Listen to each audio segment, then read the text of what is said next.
నమస్కారం ETV news కి స్వాగతం. ముందుగా ముఖ్యాంశాలు. హైదరాబాద్ లో కన్నుల పండువగా వినాయక నిమజ్జనాలు.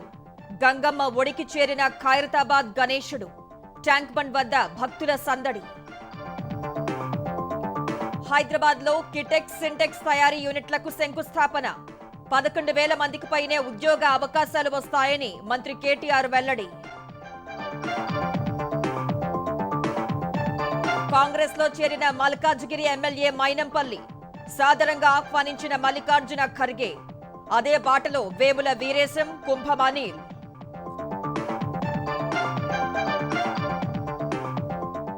ఇన్నర్ రింగ్ రోడ్ పై ఆరోపణల్లో వాస్తవం లేదన్న పట్టాభి.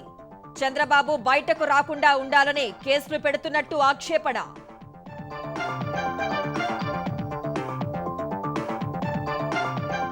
జీపీఎస్ కు వ్యతిరేకంగా ఆంధ్రప్రదేశ్ వ్యాప్తంగా ఆందోళనలు. ప్రభుత్వం తమ ఆశలను చిదిమేసిందంటూ ఉద్యోగుల ఆవేదన.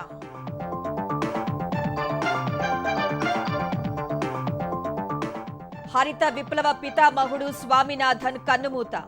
ప్రగాఢ సానుభూతి తెలిపిన రాష్ట్రపతి, ప్రధాని. దేశానికి తీరని లోటన్న కేసీఆర్, జగన్. ఆసియా క్రీడల్లో భారత షూటర్లకు మరో స్వర్ణం. వుషూలో రజతం సాధించిన రోషిబినా దేవి. ఈక్వెస్ట్రియన్లో కాంస్య పతకం కైవసం.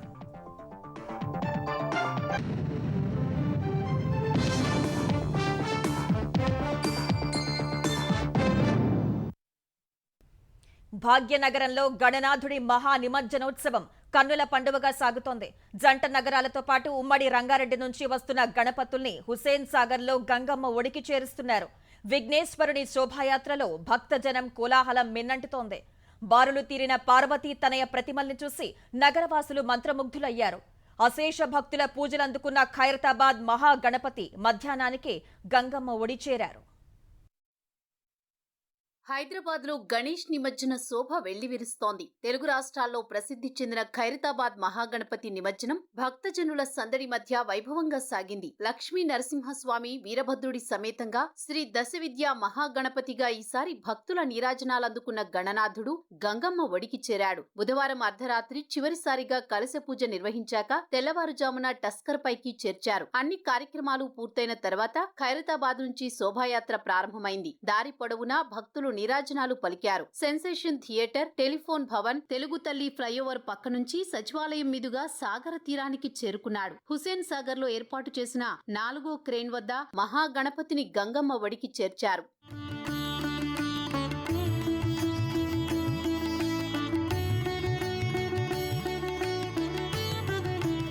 హైదరాబాద్ లో నవరాత్రులు విశిష్ట పూజలందుకున్న బొజ్జగణపయ్యలు హుసేన్ సాగర్ తరలివస్తున్నారు. హైదరాబాద్ లో అడుగడుగునా ఆధ్యాత్మిక శోభ ఉట్టిపడుతోంది. బాలాపూర్ భారీ గణనాథుడు శోభాయాత్రకు కదలగాని పాత బస్తీలోని విగ్రహాలు అనుసరించాయి. బాలాపూర్ ఊరేగింపులో మంత్రి సబిత పాల్గొన్నారు. సాంస్కృతిక నృత్యాలు, డప్పు చప్పుళ్ల మధ్య విఘ్ననాయకులకి ఘనంగా వీడ్కోలు పలుకుతున్నారు. బాలాపూర్ గణేష్ నిమజ్జనం ట్యాంక్ బండ్ పై 13వ నెంబర్ క్రేన్ వద్ద జరిగింది. హుసేన్ సాగర్ పరిసరాల్లో 25 క్రేన్ల ద్వారా నిమజ్జనం సాగుతోంది. హస్మత్పేట, సరూర్ నగర్, మీరాలం ట్యాంక్, అల్వాల్, రాజన్న బౌలి, మెట్ చెరువుతో పాటు ప్రత్యేక ఏర్పాట్లు చేసిన 100 ప్రాంతాల్లో నిమజ్జన వేడుక సందడిగా జరుగుతోంది.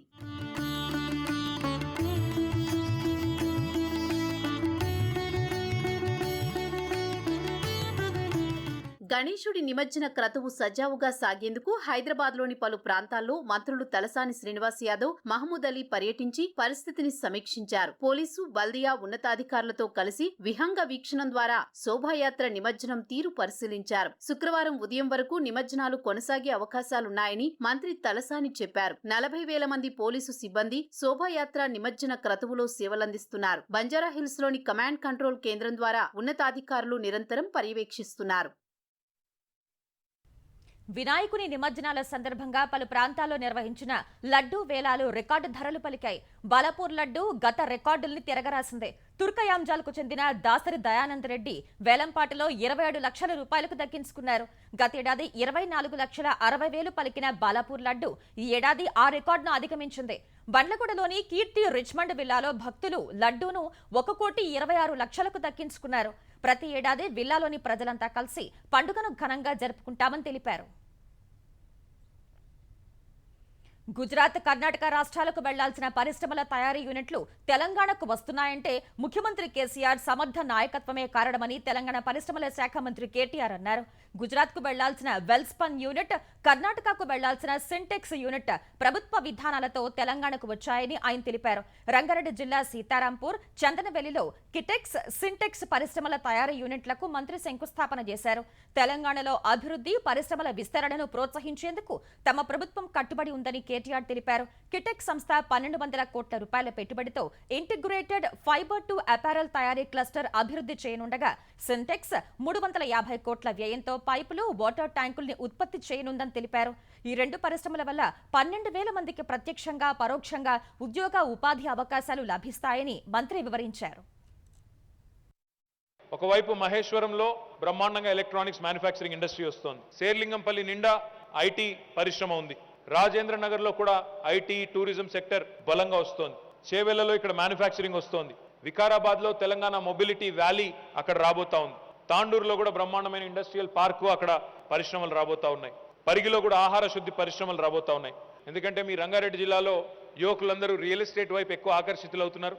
చాలా మంది ఇటువైపు కూడా రావాల్సిన అవసరం ఉంది. రంజిత్ రెడ్డి గారు ఆ దిశగా కూడా కృషి చేయాలని కోరుతూ I once again thank B K Goenkaji, Yashovardhan Agarwal ji, Rajesh ji for hosting us, for your hospitality, for your continuous investments. Jai Telangana.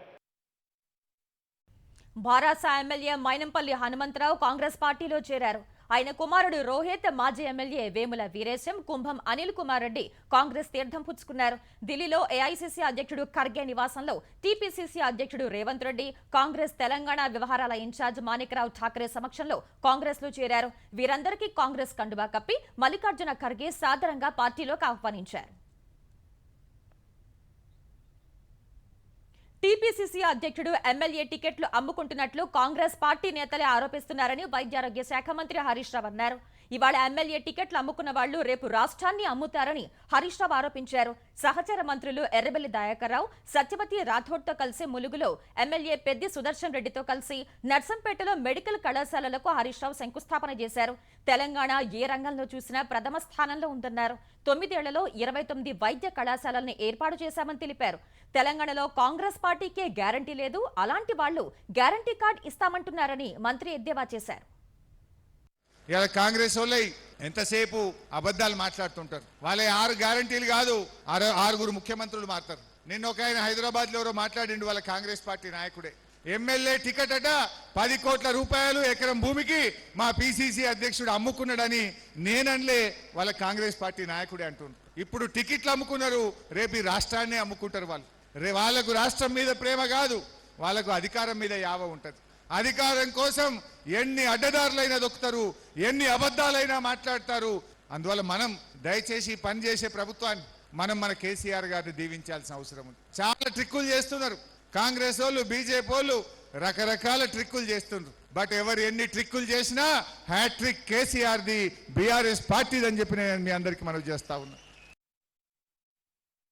Amaravati inner ring road ప్రాజెక్టుపై ప్రభుత్వం చేస్తున్న ఆరోపణలన్నీ అవాస్తవాలేనని తెలుగుదేశం కొట్టిపారేసింది. అసలు భూమిపై లేని రింగ్ రోడ్డు విషయంలో అవినీతి ఆరోపణలు ఎలా చేస్తున్నారని ప్రశ్నించింది. ఈ మేరకు తెలుగుదేశం అధికార ప్రతినిధి పట్టాభి పవర్ పాయింట్ ప్రజెంటేషన్ ఇచ్చారు. ఈ కేసులో సిఐడి పేర్కొన్న అంశాలు నిరాధారమంటూ తమ వద్ద ఉన్న వివరాలను వెల్లడించారు. 2014 ఎన్నికలకు ముందే హెరిటేజ్ సంస్థ కంతేరు ప్రాంతంలో భూములు కొంటే దానికి తెలుగుదేశం ప్రభుత్వానికి సంబంధం ఏంటని ప్రశ్నించారు. ఇన్నర్ రింగ్ రోడ్ ప్రాజెక్టు కోసం హెరిటేజ్ సంస్థలకు చెందిన 2.15 ఎకరాల భూమిని కోల్పోయేందుకు కూడా చంద్రబాబు, లోకేష్ సిద్ధపడ్డారని పట్టాభి చెప్పారు. అధికారం చేతిలో ఉన్నప్పటికీ అలైన్మెంట్ మార్చే ప్రయత్నం కూడా చేయలేదని వివరించారు. అవినీతికి తావే లేని చోట కేసులపై కేసులు వేస్తూ చంద్రబాబును, తెలుగుదేశం పార్టీని దెబ్బతీసేందుకు వైకాపా ప్రభుత్వం, సిఐడి ప్రయత్నిస్తున్నాయని పట్టాభి మండిపడ్డారు. హెరిటేజ్ ఫుడ్స్ వారు మార్చ్ 21, 2014న బయ్యవరం, ఉప్పల్, అనంతపూర్, చిత్తూరు, విజయవాడ, గుంటూరు మధ్య, అదేవిధంగా హర్యానా, రాజస్థాన్ రాష్ట్రాలలో భూములు కొనుగోలు చేయాలని తీర్మానం చేశారు. అసలు ఈ రాష్ట్రంలో ఆ రోజున ఎన్నికలు జరిగాయా? తెలుగుదేశం పార్టీ ప్రభుత్వం లేదు, ఇదేదో అమరావతి రాజధాని అనౌన్స్ చేసిన తర్వాత రాజధాని వల్ల లేదా రింగ్ రోడ్డు వల్ల ఇలా లబ్ధి పొందాలని కాదు. ఇదే నిజాన్ని పాపం హెరిటేజ్ కంపెనీ వాళ్ళు సిఐడికి కూడా తెలియజేశారండి. సెప్టెంబర్ 22 2014న లింగంనేని వారి దగ్గర నుంచి భూమి కొనుగోలు చేశారో దానిపైన కొన్ని లిటిగేషన్స్ ఉన్నాయని తెలుసుకుని 4.55 ఎకరాలు ఏదైతే ఆ కొనుగోలు అగ్రిమెంట్ ని రద్దు చేసుకోవడం జరిగింది. భారీగా లబ్ధి పొందాలి అన్న ఒక దురాలోచన ఉంటే మరి అంత అధికారం చేతిలో పెట్టుకుని ఏదో లీగల్ డిస్ప్యూట్స్ సెటిల్ చేసుకోలేక అయినా కూడా వాళ్ళకి అటువంటి దురుద్దేశాలు లేవు కాబట్టి దాన్ని కూడా రద్దు చేయటం జరిగింది. That is the integrity of heritage and Nara family. Yuvagalam padayatra పునః ప్రారంభాన్ని వాయిదా వేయాలని తెలుగుదేశం పార్టీ నిర్ణయించింది. త్వరలో నాయకులతో చర్చించి పాదయాత్ర తేదీ ప్రకటించాలని లోకేష్ నిర్ణయం తీసుకున్నారు. అక్టోబర్ 3న సుప్రీంకోర్టులో స్కిల్ కేసు వాదనల దృష్ట్యా పాదయాత్రను వాయిదా వేయాలని నేతలు లోకేష్ ను కోరారు. ఢిల్లీలోనే ఉండి న్యాయవాదులతో సంప్రదింపులు అవసరమని అభిప్రాయపడ్డారు. పాదయాత్రలో ఉంటే న్యాయవాదులతో సంప్రదింపులు కష్టమవుతాయని పేర్కొన్నారు. పార్టీ నాయకుల అభిప్రాయాలతో ఏకీభవించిన లోకేష్ యువగళం పాదయాత్ర పునః ప్రారంభ తేదీని వాయిదా వేసుకోవాలని నిర్ణయించారు. మొదట ఈ నెల 29 నుంచి పాదయాత్రను పునః ప్రారంభించాలని నిర్ణయించగా తాజా పరిణామాలతో వాయిదా వేసుకున్నారు. చంద్రబాబు అరెస్టును నిరసిస్తూ ఆంధ్రప్రదేశ్ వ్యాప్తంగా ఆందోళనలు కొనసాగుతూనే ఉన్నాయి. గుంటూరు జిల్లా పొన్నూరులో తెలుగుదేశం సీనియర్ నేత ధూళిపాళ్ల నరేంద్ర ఆధ్వర్యంలో సైకిల్ యాత్ర చేపట్టారు. బాపట్ల జిల్లా పర్చూరులోని దీక్షా శిబిరంలో మోకాళ్లపై కూర్చుని నిరసన తెలిపారు. కృష్ణా జిల్లా గన్నవరంలో చంద్రబాబు అభిమాని అరగుండు కొట్టించుకుని నిరసన తెలిపారు. తణుకులోని దీక్షా శిబిరంలో నల్ల బెలూన్లతో నిరసన తెలిపారు. కోనసీమ జిల్లా రావులపాలెంలో రాజ్యాంగాన్ని పట్టుకుని మోకాళ్లపై కూర్చుని ఆందోళన చేశారు. అనకాపల్లి జిల్లా నర్సీపట్నంలో మాజీ మంత్రి అయ్యన్న పాత్రుడు సతీమణి ఆధ్వర్యంలో తెలుగు మహిళలు ర్యాలీగా వెళ్లి ఆలయంలో పూజలు నిర్వహించారు. విశాఖలో మహిళలు రోడ్డు ఉడుస్తూ సైకో పోవాలి, సైకిల్ రావాలి అనే నినాదాలతో హోరెత్తించారు. పులివెందులలో అరగుండుతో నిరసన వ్యక్తం చేస్తున్న గిరిజనులకు మాజీ ఎమ్మెల్సీ బీటెక్ రవి సంఘీభావం తెలిపారు. చిత్తూరు జిల్లా పలమనేరులో తలకిందులుగా నిల్చుని ఆందోళన చేశారు. కర్నూలు జిల్లా ఆదోనిలో గాడిదకు వినతి పత్రం అందజేసి నిరసన తెలిపారు. మరోవైపు చంద్రబాబుకు మద్దతుగా లక్షల సంఖ్యలో లేఖలు రాజమండ్రి జైలుకు వెళ్తున్నాయి. ప్రభుత్వ కుట్రల్ని ప్రస్తావిస్తూ మీకే మా మద్దతంటూ వివిధ వర్గాల ప్రజలు చంద్రబాబుకు లేఖలు రాస్తున్నారు. హరిత విప్లవ పితామహుడు ప్రముఖ వ్యవసాయ శాస్త్రవేత్త ఎంఎస్ స్వామినాథన్ కన్నుమూశారు. ఆహార కొరత నుంచి స్వయం సమృద్ధి సాధించే దిశగా దేశం తీసుకున్న అనేక నిర్ణయాల్లో కీలక పాత్ర పోషించిన స్వామినాథన్ 98 ఏళ్ల వయసులో అనారోగ్యంతో తుది శ్వాస విడిచారు. స్వామినాథన్ మృతి పట్ల ప్రముఖులు విచారం వ్యక్తం చేశారు. హరిత విప్లవ పితామహుడు వ్యవసాయ శాస్త్రవేత్త ఎంఎస్ స్వామినాథన్ ఇక లేరు. 98 ఏళ్ల స్వామినాథన్ వయోసంబంధ సమస్యలతో చెన్నైలో ఈ ఉదయం కన్నుమూశారు.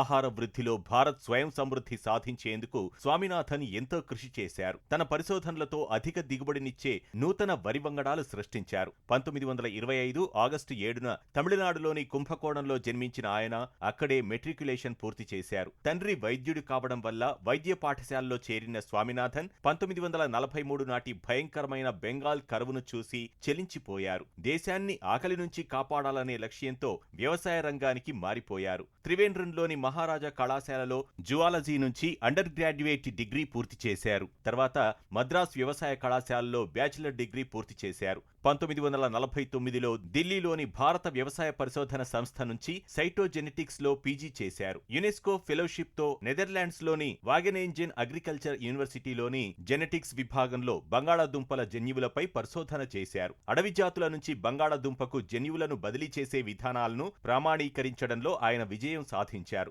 1950లో కేంబ్రిడ్జ్ వర్సిటీకి చెందిన ప్లాంట్ బ్రీడింగ్ ఇన్స్టిట్యూట్ లో చేరి పీహెచ్డీ చేశారు. విస్కాన్సిన్ విశ్వవిద్యాలయం జెనెటిక్స్ శాఖ వద్ద పోస్ట్ డాక్టరల్ పరిశోధన చేశారు. 1954లో దేశానికి తిరిగొచ్చి భారత వ్యవసాయ పరిశోధన సంస్థలో శాస్త్రవేత్తగా పరిశోధనలు చేశారు. వ్యవసాయ శాస్త్రవేత్తగా, జన్యు శాస్త్ర నిపుణుడిగా స్వామినాథన్ ప్రపంచవ్యాప్తంగా గుర్తింపు పొందారు. వరి, గోధుమ పంటలపై ఆయన చేసిన పరిశోధన వల్ల దేశంలో ఆహార ధాన్యాల ఉత్పత్తి గణనీయంగా పెరిగి హరిత విప్లవాన్ని సాధించింది. స్వామినాథన్ ఎన్నో పదవులు సమర్థంగా నిర్వహించారు. 1972 నుంచి 1979 వరకు Indian council of agricultural research సంస్థ డైరెక్టర్ జనరల్ గా పనిచేశారు. 1979 నుంచి 1980 వరకు కేంద్ర వ్యవసాయ శాఖ ప్రధాన కార్యదర్శిగా పనిచేశారు. అంతర్జాతీయ వరి పరిశోధన సంస్థకు 1982 నుంచి 1988 వరకు డైరెక్టర్ జనరల్ గా సేవలందించారు. 1988లో international union of the conservation of nature and natural resource సంస్థకు అధ్యక్షునిగా పనిచేశారు. 20వ శతాబ్దంలో అత్యధికంగా ప్రభావితం చేసిన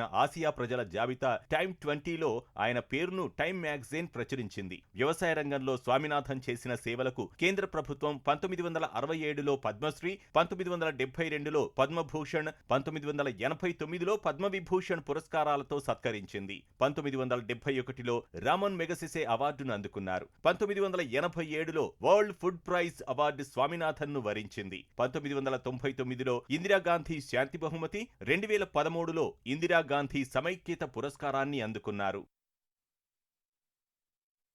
స్వామినాథన్ మృతి పట్ల ప్రముఖులు విచారం వ్యక్తం చేశారు. ఆహార భద్రత కోసం అవిశ్రాంత కృషి చేసిన స్వామినాథన్ భారత వ్యవసాయ శాస్త్రంలో ఘనమైన వారసత్వం వదిలి వెళ్లిపోయారని రాష్ట్రపతి ద్రౌపది ముర్ము ఎక్స్లో పోస్ట్ చేశారు. స్వామినాథన్ మరణం పట్ల సంతాపం తెలిపిన ప్రధాని నరేంద్ర మోదీ ఆయన వ్యవసాయంలో చేసిన కృషి లక్షలాది జీవితాల్లో మార్పు తెచ్చిందన్నారు. ఆయన చేసిన కృషి తరతరాలకు స్ఫూర్తినిస్తుందన్నారు. కాంగ్రెస్ సైతం స్వామినాథన్ చేసిన సేవలను గుర్తు చేసుకుంది. భారత హరిత విప్లవ రూపకర్త మృతి పట్ల విచారం వ్యక్తం చేస్తున్నట్లు కాంగ్రెస్ అధ్యక్షుడు మల్లికార్జున ఖర్గే పోస్ట్ చేశారు. స్వామినాథన్ చేసిన కృషి భారత్ ను ఆహారం మిగులు దేశంగా మార్చిందని రాహుల్ గాంధీ గుర్తు చేసుకున్నారు. దేశంలోని వివిధ రాష్ట్రాల ముఖ్యమంత్రులు, మంత్రులు స్వామినాథన్ చేసిన సేవల్ని స్మరించుకున్నారు. వ్యవసాయ రంగంలో ఎన్నో మార్పులు తెచ్చిన స్వామినాథన్ ను దేశం ఎప్పటికీ గుర్తు పెట్టుకుంటుందని భారత కిసాన్ యూనియన్ అధికార ప్రతినిధి రాకేష్ టికాయత్ చెప్పారు. తెలుగు రాష్ట్రాల ముఖ్యమంత్రులు కేసీఆర్, జగన్మోహన్ రెడ్డి స్వామినాథన్ మృతిపై ప్రగాఢ సంతాపం వ్యక్తం చేశారు. మాజీ ఉపరాష్ట్రపతి వెంకయ్యనాయుడు చెన్నై వెళ్లి స్వామినాథన్ కు నివాళులర్పించారు.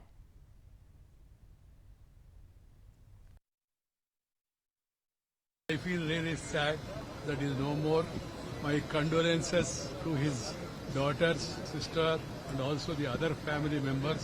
He had a meaningful and purposeful life and go down in the history as a person, the father of agriculture, and he was also responsible for the reforms that were initiated by the government because of the Swaminathan Commission recommendations. They are a guide to many of the people who are working in the agriculture field. వ్యవసాయ రంగంలో మహిళలు నిర్లక్ష్యానికి గురవుతున్నారని మొట్టమొదట గుర్తించిన వారిలో MS Swaminathan ఒకరని ఆయన కుమార్తె WHO మాజీ deputy director general Soumya Swaminathan తెలిపారు. మహిళా సాధికారత కోసం ఎన్నో చర్యలు చేపట్టారని చెప్పారు. మహిళా రైతుల్ని ప్రోత్సహించే లక్ష్యంతోనే మహిళా సశక్తీకరణ యోజన పథకం ప్రారంభించినట్లు సౌమ్య స్వామినాథన్ తెలిపారు. జూన్ 11న జరిగిన గ్రూప్ 1 ప్రిలిమ్స్ లో ఎలాంటి అవకతవకలు జరగలేదని టీఎస్పీఎస్సీ స్పష్టం చేసింది. 258 పేపర్లు అదనంగా వచ్చాయన్న ఆరోపణలపై టీఎస్పీఎస్సీ వివరణ ఇచ్చింది. పరీక్ష జరిగిన రోజు కలెక్టర్లు ఇచ్చిన సమాచారం ఆధారంగా ప్రకటన ఇచ్చినట్టు తెలిపిన టీఎస్పీఎస్సీ 2,33,248 మంది పరీక్ష రాసినట్లు పేర్కొంది. పారదర్శకత కోసం అదే విషయాన్ని మీడియాకు చెప్పినట్లు టీఎస్పీఎస్సీ తెలిపింది. తర్వాత ఓఎంఆర్ స్కానింగ్ లో 2,33,506 మంది పరీక్ష రాసినట్లు వివరించింది. 33 జిల్లాల్లోని 994 కేంద్రాల్లో గ్రూప్ 1 ప్రిలిమ్స్ నిర్వహించినట్టు తెలిపిన టీఎస్పీఎస్సీ లక్షల మంది రాసినప్పుడు అంకెల్లో స్వల్ప మార్పులు సహజమేనని వివరించింది. స్కానింగ్ తర్వాత తుది సంఖ్య ప్రకటించినట్లు పేర్కొంది. పరీక్ష తర్వాత కొన్ని పేపర్లు కలిపేందుకు ఆస్కారమే లేదన్న కమిషన్ గ్రూప్ 1 ప్రిలిమ్స్ నిర్వహణలో ఎలాంటి అవకతవకలు జరగలేదని తెలిపింది. ఆంధ్రప్రదేశ్ శాసనసభలో గ్యారంటీ పెన్షన్ స్కీమ్ కి ఆమోదం తెలపటం పట్ల ఉద్యోగులు భగ్గుమన్నారు. గ్యారంటీ పెన్షన్ విధానాన్ని వ్యతిరేకిస్తూ పలు జిల్లాల్లో ఆందోళనలు చేశారు. కడప జిల్లా యూటీఎఫ్ భవనం వద్ద జీపీఎస్ బిల్ ప్రతుల్ని దగ్ధం చేశారు. పాత పెన్షన్ విధానాన్ని అమలు చేయాలని డిమాండ్ చేశారు. అనంతపురం జిల్లా ఉరవకొండ క్లాక్ టవర్ వద్ద జీపీఎస్ బిల్ ప్రతుల్ని యూటీఎఫ్ నేతలు దగ్ధం చేశారు. జీపీఎస్ బిల్ ను ఆమోదించి ప్రభుత్వం ఉద్యోగుల ఆశల్ని చిదిమేసిందని ఆవేదన వ్యక్తం చేశారు. విజయనగరం కలెక్టరేట్ వద్ద జీపీఎస్ బిల్ ప్రతుల్ని దగ్ధం చేసి మోకాళ్లపై కూర్చుని చెప్పులతో చెంపలు బాదుకుంటూ ఉద్యోగులు నిరసన తెలిపారు. జీపీఎస్ కి ఆమోదం తెలిపి ప్రభుత్వం తమ గొంతు కోసిందంటూ మండిపడ్డారు. అధికారం ఉంది కదా అని ఇష్టారీతిన వ్యవహరిస్తే వచ్చే ఎన్నికల్లో తగిన గుణపాఠం చెబుతామని హెచ్చరించారు. సిఐడి చీఫ్ సంజయ్ పై ఎంపీ రామ్మోహన్ నాయుడు కేంద్ర హోంమంత్రి అమిత్ షాకు ఫిర్యాదు చేశారు. సర్వీస్ రూల్స్ అతిక్రమించి అధికార పార్టీకి తొత్తుగా పనిచేస్తున్నారని ఫిర్యాదు లేఖలో తెలిపారు. రాజకీయ పక్షపాతం లేకుండా పనిచేయాల్సిన సిఐడి చీఫ్ అన్ని నిబంధనలు ఉల్లంఘించారంటూ ఇందుకు సంబంధించిన ఆధారాలను హోంమంత్రి అమిత్ షాకు పంపారు. సీఎం జగన్ మెప్పు కోసం ప్రతిపక్షాలపై బురద చల్లుతున్నారని ఫిర్యాదు లేఖలో వివరించారు. విచారణ లేకుండా స్కిల్ డెవలప్మెంట్ కేసులో చంద్రబాబును అరెస్ట్ చేశారని, నిబంధనలకు వ్యతిరేకంగా దేశవ్యాప్తంగా ప్రెస్ మీట్లు పెడుతున్నారని చెప్పారు. ప్రెస్ మీట్లు పెట్టి ఆరోపణలు చేయటం, గోప్యంగా ఉంచాల్సిన దర్యాప్తు అంశాలు మీడియాకు విడుదల చేయటం తీవ్రమైన నేరమన్న రామ్మోహన్ నాయుడు సిఐడి చీఫ్ పై చర్యలు తీసుకోవాలని లేఖలో కోరారు. చిత్తూరు జిల్లా అంగళ్లు, పుంగనూరు ఘటనలో అరెస్టైన 75 మంది తెలుగుదేశం నాయకులు బెయిల్పై కడప జైలు నుంచి విడుదలయ్యారు. పార్టీ పుంగనూరు ఇన్ఛార్జ్ చెల్ల రామచంద్రారెడ్డి ఇంకా కడప జైల్లోనే ఉన్నారు. ఆయనకు ఆరోగ్యం బాగాలేదని ఆసుపత్రికి తీసుకువెళ్లి మళ్లీ జైలుకే తీసుకువచ్చారని తెలుగుదేశం పొలిట్ బ్యూరో సభ్యుడు శ్రీనివాసులు రెడ్డి మండిపడ్డారు. జగన్ ప్రభుత్వం తమ పార్టీ నేతల్ని ఎన్ని ఇబ్బందులు పెట్టినా పోరాటం కొనసాగిస్తామని స్పష్టం చేశారు. వచ్చే ఎన్నికల్లో చంద్రబాబును ముఖ్యమంత్రిని చేసి తీరుతామని తేల్చి చెప్పారు. ఖలిస్తాన్ నేత నిజ్జర్ హత్య విషయంలో భారత్తో వివాదం కొనసాగుతున్న వేళ కెనడా ప్రధాని జస్టిన్ ట్రూడో నాజీల అంశంలో క్షమాపణ చెప్పారు.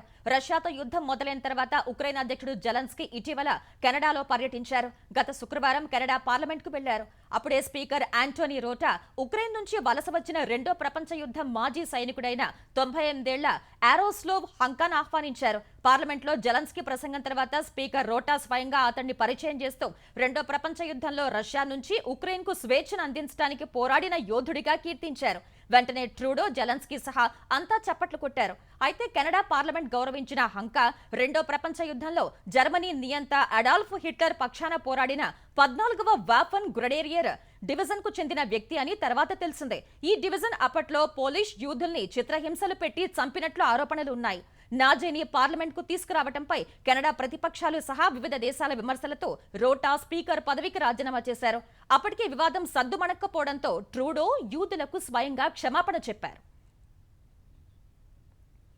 సముద్ర జలాల్లో నక్కిన జలాంతర్గాముల్ని పసిగట్టే P-8I యాంటీ సబ్మెరైన్ వార్ఫేర్ సముద్ర నిఘా విమానాన్ని భారత నౌకాదళం ప్రదర్శించింది. తమిళనాడులోని రాణిపేట జిల్లాలో INS Rajali navy air base లో ఈ యాంటీ సబ్మెరైన్ వార్ఫేర్ ను నేవీ ప్రదర్శించింది. P-8Iని భారత నౌకాదళానికి గేమ్ చేంజర్ ఎయిర్ క్రాఫ్ట్ అని పిలుస్తారు. లద్దాఖ్లోని ఎత్తైన ప్రాంతాల్లో నిఘా నిర్వహించడంలో ఈ విమానాలు కీలకంగా వ్యవహరిస్తాయి.